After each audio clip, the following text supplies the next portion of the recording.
চলছে এখন আমাদের ভ্লগ আপলোড। ঘড়িতে টাইম হচ্ছে 10টা 8। উইকডেতে আমাদের সকাল সকালই অনেকটা ওঠা হয়, কারণ হিন্দিলাকে ছাড়তে যাই স্কুলের জন্য বাসের ওখানটাতে। তো বাস স্টপে ওকে ছেড়ে আসা, তারপর আমি আর ঘুমাই না, ঘুম হয়ও না বলতে গেলে। তো ওই কাজ নিয়ে বসি আমি, কাজ এখন কমপ্লিট হয়ে গেছে। অ্যান্ড আজকে একটা প্ল্যান ছিল, বাট সেই প্ল্যানটা পোস্টপোন হয়ে গেছে। যাই হোক, আপাতত দিদি আর সিলেক্ট করেছে, দিদি ঢুকবে, কাজ করবে এখন, তারপরে আমি খাবো, খেয়ে নিয়ে যাবো হচ্ছে জিম, তারপরে বাকি দিনটা আমাদের চলছে। এটা হচ্ছে ব্যাপার। Good morning everyone and welcome back to the channel. Let's get our day started. চলো, দুটো আপডেট দেবো। এক হচ্ছে গিয়ে এখানকার ওটো দেখতে পাচ্ছ, তাই জন্য একটা বড় সার্ভিসিং আসছে। ডিটেলস আমি বলছি। অ্যান্ড এই গাড়িটা 4th টাইম খারাপ হওয়ার পর এখন এসছে। নাও গাড়িটা ইজ রানিং রিয়েলি স্মুথ, এখন অবধি কোনো প্রবলেম আমার হয়নি। অ্যান্ড আই হোপ যেন কোনো প্রবলেমও না হয়। মানে এতদিন থেকে গাড়ির পিছনে লেগে আছি, মানে আর ভাল লাগছে না, এত প্রবলেম আসছে, একই প্রবলেম। যাই হোক, এখন অবধি ঠিকঠাকই চলছে। অ্যান্ড আই হোপ যে সলিউশনটা ওরা দিয়েছে that has been sort out. কারণ একটা সেন্সার আছে, যে সেন্সারটা নাকি হেডলাইট অন না হলে নাকি ওটা চার্জ হয় না, এমনি কিছু একটা ব্যাপার। আমি ওদেরকে একটাই কথা বলেছি লাস্টে, যে দেখুন আপনারা যা বলছেন, লজিকটা আমার যত ইলজিক্যাল লাগুক বা কিছু লাগুক, ঠিক আছে আমি ওটাকে মেনটেন করবো, বাট যেন আর কখনো গাড়ি খারাপ হোক, আমার কোনো প্রবলেম নয়, মেকানিক্যাল জিনিস খারাপ হতেই পারে, সেম প্রবলেম যাতে না আসে। আই হোপ সেটা মেনটেন হবে। লেটস সি কী হচ্ছে। আপাতত আমি জিম যাব, আজকে রেকর্ড করার কোনো চান্স একদমই নেই।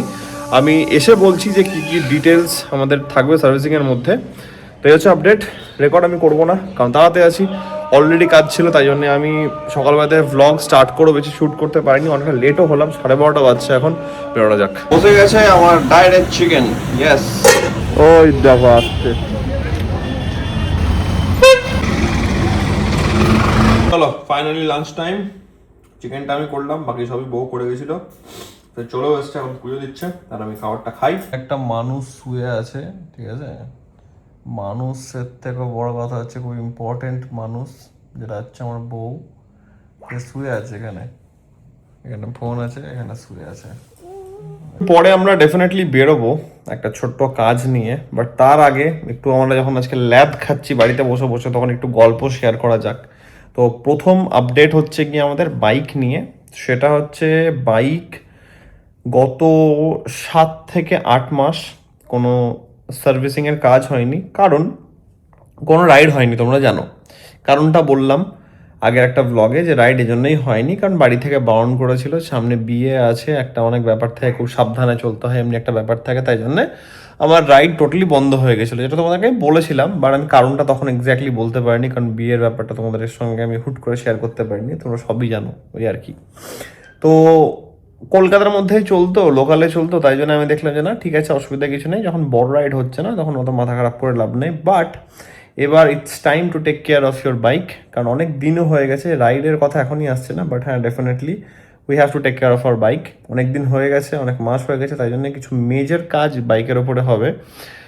স্টার্ট হবে থ্রটেল বডি ক্লিন দিয়ে, কারণ 10,000 কিলোমিটার্স প্রায় ক্লক হতেই চললো, 400 কিলোমিটার 350 কিলোমিটার মতন বাকি আছে।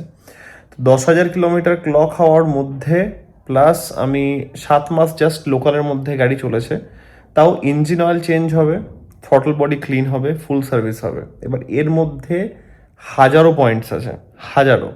ঠিক আছে, তাহলে আমরা স্টার্ট থেকে একদম স্টার্ট করছি। কি কি লিস্ট আমি বানিয়েছি সেটা বলি, কারণ আমি এত আইটেম রেখেছি যে মানে আমি ভুলে যাবো, প্রচুর আছে, আমি বলা শুরু করছি। এক তো হচ্ছে গিয়ে ইঞ্জিন অয়েল চেঞ্জ হবে, যেটা আমার অলরেডি কেনা হয়ে গেছে, মোটুলের আমি কিনে নিয়েছি। .4 ব্রেক ফ্লুইড চেঞ্জ হবে ওটা, যেটা আমি প্রবাবলি মোটুলেরই লাগাবো। তারপরে থ্রটল বডি ক্লিন হবে, পুরো ওয়ারিং ক্লিন হবে, স্পার্ক প্লাগ চেঞ্জ হবে।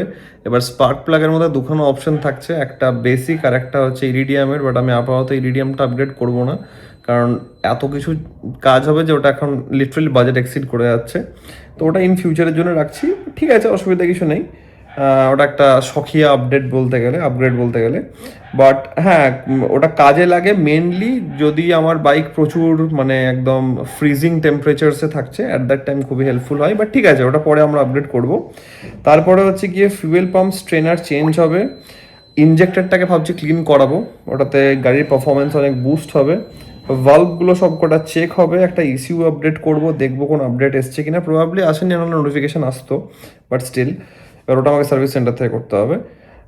ক্লাচ কেবল চেঞ্জ হবে, কোন সেট একটা বল থাকে সে বলটা রিপ্লেস হবে, তারপরে হুইল অ্যালাইনমেন্ট হবে, কুলেন্ট টপ আপ হবে, আর যেটা বললাম ব্রেক ফ্লুইড।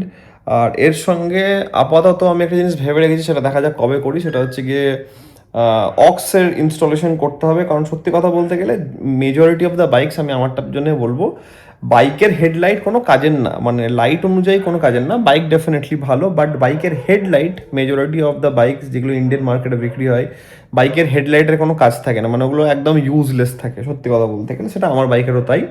তো ওই সেন্সে দেখতে গেলে ভাবছি একটা অক্সের আপগ্রেড একটা করা ইজ ভেরি মাচ ইম্পর্টেন্ট। তো দেখা যাক, সেটা একটা হিসেবে আছে আমার। এবার আপাতত এই একটা বড় লিস্ট আছে যেটা আমি বানিয়ে রেখেছি। লেটস সি কতদূর কী কাজ হচ্ছে, সবই তোমরা জানতে পারবে, দেখতে পারবে। খুব জলদি হবে সেটা, মানে পরশু দিনের মধ্যে হয়ে যাবে। আর এত কটা কাজ হয়তো হবে না, আগে থ্রটল বডিটা ইজ ভেরি ইম্পর্টেন্ট, তাই জন্য ওইটার জন্য মেজর একটা বড় টাইম লাগবে। তাই জন্য আমার সঙ্গে দাদা কথা হলো, ও বললো যে আগে আমরা এই কাজটা শুরু করি, এই কাজটা হোক, তারপরে বাকিগুলো আমরা একটা দিনে নিপটিয়ে দিতে পারবো। যদি টাইম হয় তাহলে সব কিছু একদিনে হবে, বাট আমার মনে হয় 200% আমি শিওর একদিনে হবে না। ডে ওয়ানে থ্রটল বডি ক্লিনটা হবে, বাকিগুলো পরে দেখা যাচ্ছে। ঘড়িতে টাইম হচ্ছে এখন 8:45 অ্যান্ড আমরা দুজনে রেডি হয়ে গেছি, দুজন মিলে একটু বেরোবো, একটা ছোট কাজ করব। অ্যান্ড বাড়ি ফেরার সময়তে আমরা নেব হচ্ছে কি বিরিয়ানি, একটা স্পেশাল বিরিয়ানি, যেটা আমাদের খুব পছন্দের। যাই হোক, একটু ইচ্ছা করছে, টুক করে একটা ক্রেভিংস। তো we will have some biryani and will be back home. And আজকে আমার বউয়ের কোনো টিউশন নেই, তাই জন্য আমার বউ খুব তাড়াতাড়ি বাড়ি চলে এসছে, and সে খুব আনন্দে স্কুল থেকে বাড়ি ডাইরেক্ট, নাহলে ওই দিক দিয়ে ঘুরে আসতে হয়। অ্যান্ড দেন এখন একটু ঘুমিয়ে নেওয়ার পর এখন আবার বেরোনো হচ্ছে। ঘুমোইনি, ওটা ওই ল্যাবই খেয়েছি। হ্যাঁ, তো চোখটা তো বন্ধ ছিল। যাই হোক, চোখ বন্ধ মানে ঘুমানো বলো ওটাকে। তো আমরা ভাবছিলাম যে বাইক নিয়ে যাবো না গাড়ি নিয়ে যাবো, তো আলটিমেটলি গাড়ি নিয়ে যাচ্ছি না। তার কারণ হচ্ছে কি, এত জায়গাতে রাস্তা কাটা আছে, প্রচন্ড ট্রাফিক হচ্ছে, অ্যান্ড বাইক নিয়ে গেলে তাড়াতাড়ি ফুকফাক দিয়ে বেরিয়ে যাওয়া যাবে, তাড়াতাড়ি আসা যাবে। তো তাই জন্য আমরা ওই will avail the bike. Let's go, বেরোনো যাক, চলো। এখন রাস্তার অবস্থা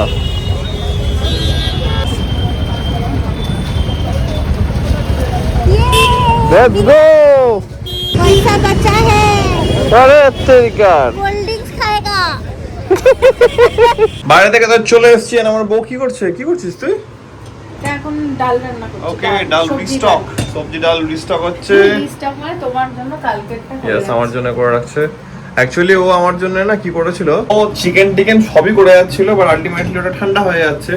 তো ও আমাকে বললো তাহলে তো গরম গরম সবই খাওয়া ভালো, তাহলে বললাম ঠিক আছে, তাহলে আমি চিকেনটা আমি করছি, ও বাকি সবই করে যাই। ওর একটু হেক্টিক কম হবে, কারণ ও ভোরবেলাতে উঠে নিজের রান্না করছে, আমার রান্না করছে, এটা আমারও খুব খারাপ লাগে। আর ওর ডেলি রান্না করে খারাপ লাগার কিছু নাই। না, ওটা মানে যতই হোক, মানে ভোরবেলাতে উঠে নিজে স্নান করা, পুজো করা, ওগুলো করা। তবে আমি এটা শুনতে একটু অড লাগতে পারে, বাট ডেফিনেটলি আমি চাই ওকে অনেকটা হেল্প করতে অনেক জিনিসগুলোতে। I hope I am doing my part, Yes. But আমার খুব খারাপ লাগে। কারণ খারাপ এই জন্য আমার লাগে, তার কারণ হচ্ছে গিয়ে আমি যেহেতু সকালে উঠতে একদম পছন্দ করি না, I am not a morning person. ঠিক আছে, অসুবিধা নাই, I am not a morning person, আর ওকে উঠতে হয় সকালবেলা, তো আমার ওটা দেখে খুবই খারাপ লাগে। যাক, ঠিক আছে, আলটিমেটলি সব রান্নায় আমাদের রিস্টক থাকছে। না, সেটাতে তোমার খারাপ লাগলো, তুমিও তো উঠছো, এটা তো একটা ব্যাপার। মানে you are not a morning person, but still রোজ উঠে আমাকে 6টার সময়, মানে 6:40 টু বি এক্সাক্ট, আমি ওকে একটা বাস স্টপে ড্রপ করে আসি। তো আমি ওকে সকালবেলা, ও যেটা বলতে আছে যে আমি ওকে সকালবেলাতে ছেড়ে দিয়েছি, তো সেটা তো স্বাভাবিক, কারণ আলটিমেটলি আমার ইচ্ছা করে না যে ও এখান থেকে যাবে, অটো করে যাবে, দিয়ে বাস স্টপ পৌঁছাবে, ওখান থেকে স্কুলের বাস। যাক, ঠিক আছে, আলটিমেটলি এখান থেকে আসলে সকালবেলাতে ট্রান্সপোর্টটা পাওয়া যায় না, মানে সকালবেলাতে রিক্সাটা পাওয়া যায় না।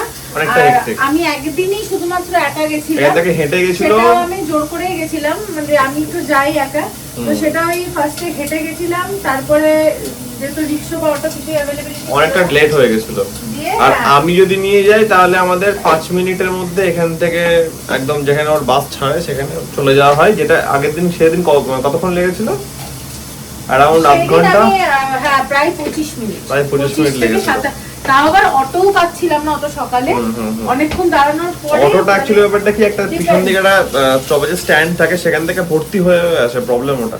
আর যাক, ঠিক আছে, আলটিমেটলি মেন ব্যাপার হচ্ছে কি, আমাদের দুজনের জন্য খারাপ লাগে, because we love each other, কিছু করার নাই এটা। তো আলটিমেটলি আমাদের চিকেন কালকে সকালে হবে, ও বাকি রান্নাগুলো রিস্টক করে রাখলো, এখন করছে ডাল, and then we will have our dinner. তো এই হচ্ছে ব্যাপার, দ্যাটস ইট। এন্ড আমি একটা নতুন জিনিস জানলাম, সেটা হচ্ছে কি ও বলছে যে কি ডাল এটা, মুগ ডালটা কাঁচা রান্না করে না, মানে মুগ ডালটা সবসময় আচ্ছা, শুকনো হ্যাঁ, করেই হ্যাঁ, মানে হ্যাঁ। ভেজে নিতে হয়। হ্যাঁ ওটা ভাজতে হয়, তাহলে একটু গ্যাসটা কম হয়, মানে কোনো অম্বল টম্বল হয় ভাজা না, মানে তেল দিয়ে ভাজা না, শুকনো কলায় জাস্ট ভাজা। ড্রাই করে একটু ভাজা। যত সম্ভব টেস্টটাও ভালো হয়, ওই জন্যই করে, মানে মাদেরকে দেখেছি। জলের ডেকুর ভাই, জল খেলাম সেটা ডেকুর। আর এটা কি, এটা বাচ্চাদের মতন, আমরা এমনিতে আমরা খাচ্ছিলাম আইসক্রিম, আর ও বাচ্চাদের মতন এখানে ফেলেছে আইসক্রিম। আর যেটা দেখে আমার এত অস্বস্তি হচ্ছে, আমি আমাকে বলেছি বলছে কালকে এই জামাটা ফেলে দেওয়া হবে, এই জামাটা কালকে কাঁচা হবে না, আজ ফেলে দেওয়া বলে না, ওটাকে বলে ফেলে কাঁচা। দেওয়া, জামাটা ফেলে দেওয়া হবে, জামাটা ফ্রেশ হয়ে যাবে। তো আমাকে বলছে এটা কাচতে হবে, এবার এর মধ্যে আইসক্রিম পড়ে গেল, তাই আমি খাবাচ্ছিলাম, মিনিমাম এটা 7 দিন এখন পড়া হবে, তারপরে কাঁচা হবে। ওর একটু আছে এগুলোতে তো মেইন কথা যেটা, সেটা হচ্ছে গিয়ে now we are watching panchayat. আমার লাস্ট সিজনটা দেখা হয়নি, ওর কিছুই দেখা হয়নি, ঠিক আছে। আর সেটার জন্য এখন আমরা নিয়ে বসেছি পঞ্চায়েত। আমরা এখন 3rd সিজনে আছি। কানটা লাল হয়ে গেছে। কানটা লাল হয়ে গেছে কারণ হেলমেট পরেছিলাম, এন্ড যাই হোক ঠিক আছে, চলো লেটস ওয়াচ ইট। শুধু কিনলেই হয় না, ঠিক আছে, তো বিরিয়ানি গরমও করতে আনতে হয়। বিরিয়ানিটা আমাদের খতরনাক গরম করে পিৎজা, আর একটা হচ্ছে বিরিয়ানি। আমি এই দুটো জিনিস দেখেছি ভাই ওকে গরম করতে, সিরিয়াসলি ভাই, সিরিয়াসলি। অ্যাকচুয়ালি কিছু না, হালকা আছে করতে হয়। যাই হোক, এই আমাদের আনা বেশ অনেকক্ষণ হয়ে গেছে, দিয়ে ঠান্ডা হয়ে গেছে, আমি ভাবলাম একটু গরম মারাত্মক, তাহলে বেশ ফিলটা আসবে। একদম একদম। বাই দ্য ওয়ে, আমার তো মনে হচ্ছে এবার এই চশমাটার উপর একটা আমার অ্যাট্রাকশন হয়ে তোর গেছে। এটা সারা জীবনেরই জিনিস, যেটা এখন করবি সেটা তো তখনই ভালো লেগে থাকতে একটু চেঞ্জ করতে হবে। তোমাদের কি মনে হচ্ছে চেঞ্জ করা উচিত একটু আমার? দেখে বাবু, তো আবার তোমার হোয়াইট ফ্রেম হ্যাজ বিকাম আলিপেট ডেকোর উঠছে, কিচ্ছু নাই কিন্তু। হ্যাঁ এসছে বিরিয়ানি, তার সঙ্গে আছে থামস আপ জিন্দাবাদ। এটা না থাকলে ভাই বিরিয়ানি হয় না। বিরিয়ানি আর চিকেন চাপ, ও মাই গড, নাইস নাইস নাইস। আর বিরিয়ানি খেতে খেতে কান চুলকাবো আমরা। ও মাই গড ভাই, এটা যা তা কি বলবো। আর যাই হোক, চলো লেটস হ্যাভ আওয়ার ডিনার।